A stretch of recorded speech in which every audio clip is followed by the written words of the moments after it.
នៅចាំទេមនុស្សម្នាក់នេះរឿងរ៉ាវច្រើនណាស់លបសាងរួមគ្នាខ្ញុំចាំថាពាក្យចុងក្រោយគឺពាក្យលាហើយយើងក៏បែកគ្នាត្រឹមនោះ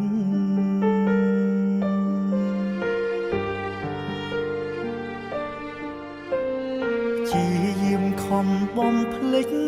កិច្ចពីអតីតខំបំភ្លេចរឹតនឹកគិតច្រើនលើដើមគ្រប់វិនាទីពេលដកដង្ហើមក៏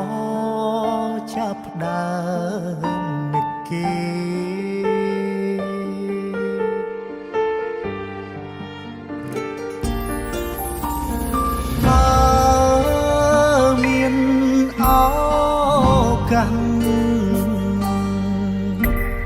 ចង់អោបកាយគេទោះក្នុងនាមជាអ្វីក៏បានដែរសុំពេលខ្មែរត្រឹមមួយនាទី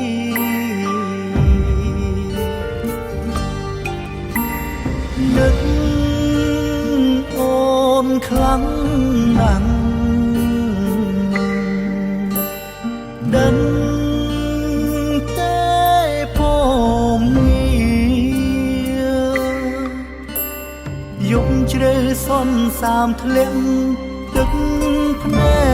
កសោកានឹកពំងារធ្លាប់ដឹងធ្នមបី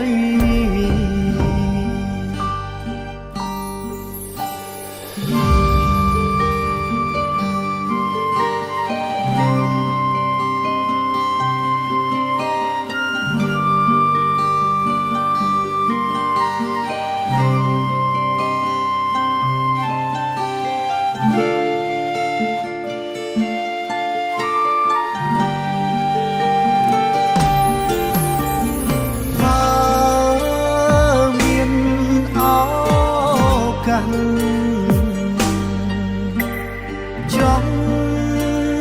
អោបកាយគេទោះក្នុងនាមជាអ្វីក៏បានដែរសុំពេលខ្មែរត្រឹមមួយនាទី